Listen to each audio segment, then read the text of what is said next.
सम्राट अशोक।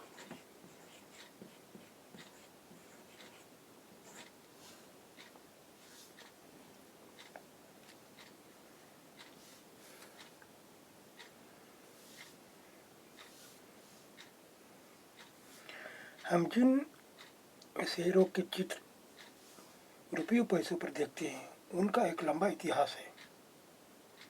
उन्हें पत्थरों को काट कर बनाया गया है, फिर उन्हें सारनाथ में एक विशाल स्तंभ पर स्थापित किया गया था। इतिहास के महानतम राजाओं में से एक हैं। अशोक के निर्देश पर इसके से कई स्तंभों और पत्थरों पर अभिलेख उत्कीर्ण किए गए। इसके पहले की इस अभिलेख में क्या लिखा है, हम यह समझने की कोशिश करेंगे कि उनके राज को सम्राट क्यों कहा जाता है। अशोक जिस सम्राट पर शासन करते थे उसकी स्थापना उसके दादा चंद्रगुप्त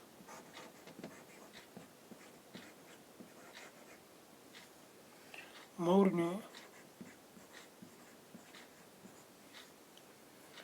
2300 साल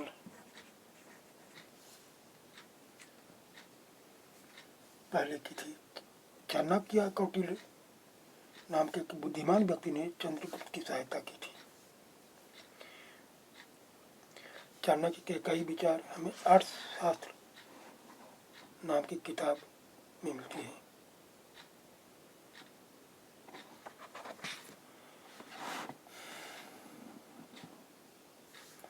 इनमें साम्राज्य की राजधानी पाटलिपुत्र, उज्जैन और तक्षशिला जैसे नगर प्रमुख थे।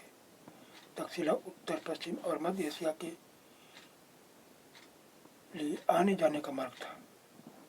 दूसरी तरफ उज्जैन उत्तरी भारत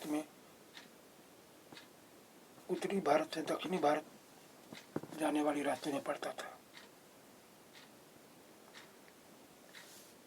व्यापारी, सरकारी अधिकारी और शिल्पकार यहाँ रहा करते थे। साम्राज्य के बहुत बड़े क्षेत्रों में किसानों और पशुपालकों के गांव बसे हुए थे। मध्य भारत जैसे इलाकों में ज़्यादातर हिस्सा जंगलों से भरा हुआ था। वहाँ पर लोग फल फूल का संग्रहण और जानवरों का शिकार करके जीविका चलाते थे। साम्राज्य के अलग अलग इलाकों में लोग भिन्न भिन्न भाषाएं बोलते थे, अलग अलग प्रकार के भोजन करते थे, अलग अलग किस्म की पोशाक भी पहनते थे। साम्राज्य राज्यों से बड़े होते थे और उनकी रक्षा के लिए बड़ी सेनाओं की जरूरत होती थी। इसलिए सम्राटों को राजाओं की तुलना में ज़्यादा संसाधनों की जरूरत होती है। इसी कारण उन्हें बड़ी संख्या में कार्य इकट्ठा करने वाले अधिकारियों की जरूरत होती थी। साम्राज्य का प्रशासन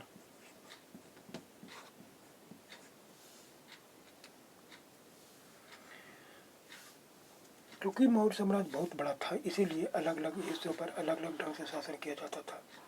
पाटलिपुत्र और उसके आसपास के इलाकों पर सम्राट का सीधा नियंत्रण था। इसका मतलब यह हुआ कि इस इलाके के गांवों और शहरों, किसानों, पशुपालकों, शिल्पकारों और व्यापारियों से कर इकट्ठा करने के लिए राजा अधिकारियों की नियुक्ति करता था, जो राजा के आदेशों का उल्लंघन करते थे अधिकारी उनको सजा भी देते थे। इनमें से कई अधिकारियों को वेतन भी दिया जाता था। संदेश वाहक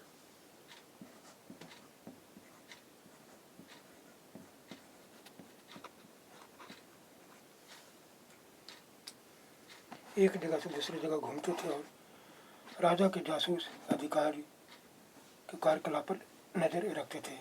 इन सब के ऊपर सम्राट था, जो राज परिवार और वशिष्ठ मंत्रियों की सहायता से सब पर नियंत्रण रखता था।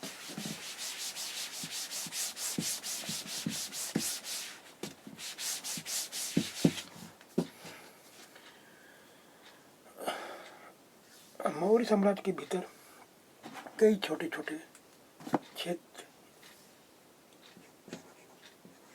या प्रांत थे। इन पर तक्षशिला या उज्जैन जैसे प्रांतीय राजधानियों से शासन किया जाता था। कुछ हद तक पाटलिपुत्र से इन क्षेत्रों पर नियंत्रण रखा जाता था और अक्सर राजकुमारों को वहाँ का राज्यपाल या गवर्नर बना दिया जाता था।